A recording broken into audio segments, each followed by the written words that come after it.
I was hoping you were stupid, but I mean, no, I don't think you were stupid, but I. 1. Let's get started.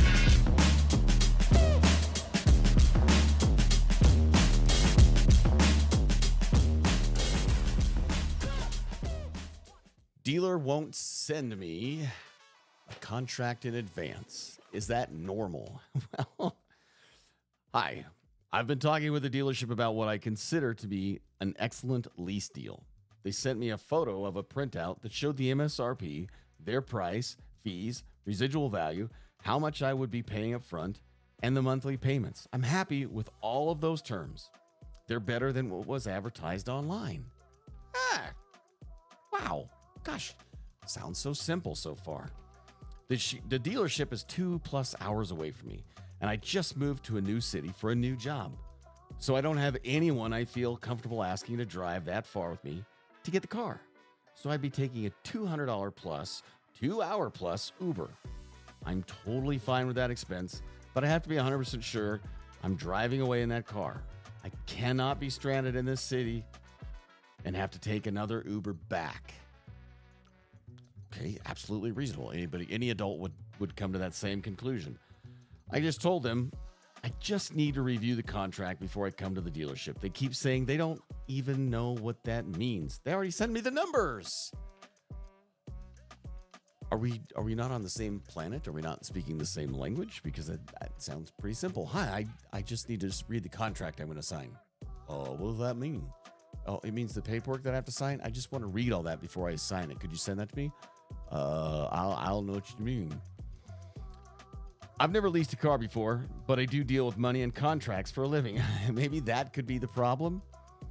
I just want to be able to review the full terms I'm going to be asked to sign. The dealership is utterly confused by my request. I don't think they're confused, but they're playing confused. Is this normal, or is my request to see the contract in advance reasonable? Thank you for any insight. Okay. Maybe the person you're dealing with is absolutely confused. It's very possible, but I don't think so. I think what you're dealing with is they're not wanting to send a contract up front, because if they do, when you get to the finance office and they try to pitch you other products, well, that contract could change. And last thing they want is you going, but we have this contract here that says, and they go, well, Or maybe there's things in that contract like, I don't know, are they asking you to sign away your legal rights to the United States court system by asking you to sign a forced arbitration agreement that maybe you don't want to sign? Or what could be in there? Or maybe they still think that you're not going to show up, which is very possible. That happens a lot, where people don't show up and they say they're going to be. It's a joke in the car business called the be-back bus. And the be-back bus doesn't run on a good schedule. And so they're going to try to sell that car. But if you do show up, why golly, you spent all that time and money. Don't worry, we're going to take care of you. Let's just find another one. We'll find something else. And then the negotiation starts all over again. And gosh, you're already there, but we'll take care of you. We'll take care of you. Good thing you don't have that contract, huh? Because then you could hold someone's feet to the fire. So if you want my honest opinion, I think that's what that's about. Is that they won't be committed to anything that they can't back out of later, should the need arise. Because I guarantee that when this auto dealership began working with the manufacturer that they represent, there were contracts that went back and forth, and everyone was very, very clear on what those contracts were. Those contracts were sent back and forth, and I'm pretty sure that, if it was Subaru or whoever, when Subaru said, we just want to review those contracts we're going to have you sign, they go, I don't know what that means. A contract? I don't know what that means. I mean, it just, and I'll give you a great example of something. For years, I had a construction company, and when I would go to work for a new home builder that I hadn't worked for before, you know what they would do? They would ask me for something called my contractor's license and my proof of insurance for contractor's liability insurance. And they would ask me for my workers' comp insurance. And I promise you, if I'd have said, I don't even know what that means, I already gave you a price, I would not have been working. Things like that just wouldn't fly. And I'll tell you another one, like sometimes I had to work on jobs that were somewhat, Section 8 homes when they would build them. And they would tell me like, you're going to have certified payroll and we'll need reports every week. Guess what I had to do? I had to give them copies of payroll, and I couldn't just go, I don't even know what that means. And they would go, okay. No, if I'd have said that, guess what?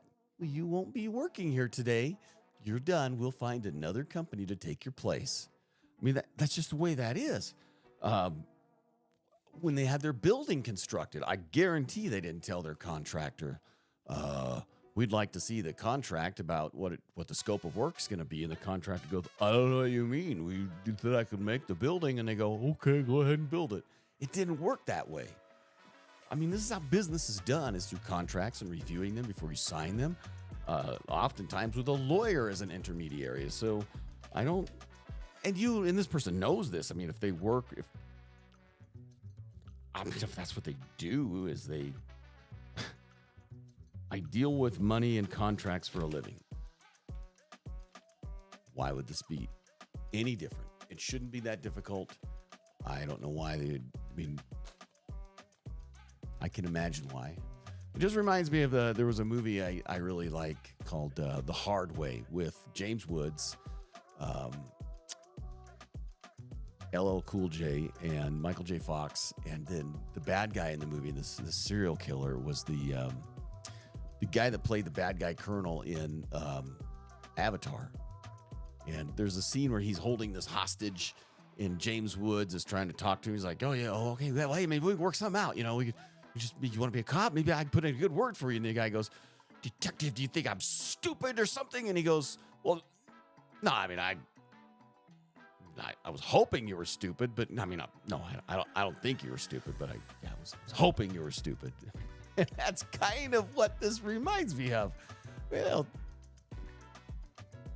I don't know what it means. You want to read a contract? I don't even understand what that means. I mean, we're not hoping you don't think you're stupid, but we're hoping you're stupid. But no, we don't think you're stupid. Anyways, if you have any questions, you can email me at scott@fordtruckpro.com or send me a comment, send me a like. If you have a topic you'd like me to discuss, email me at scott@fordtruckpro.com.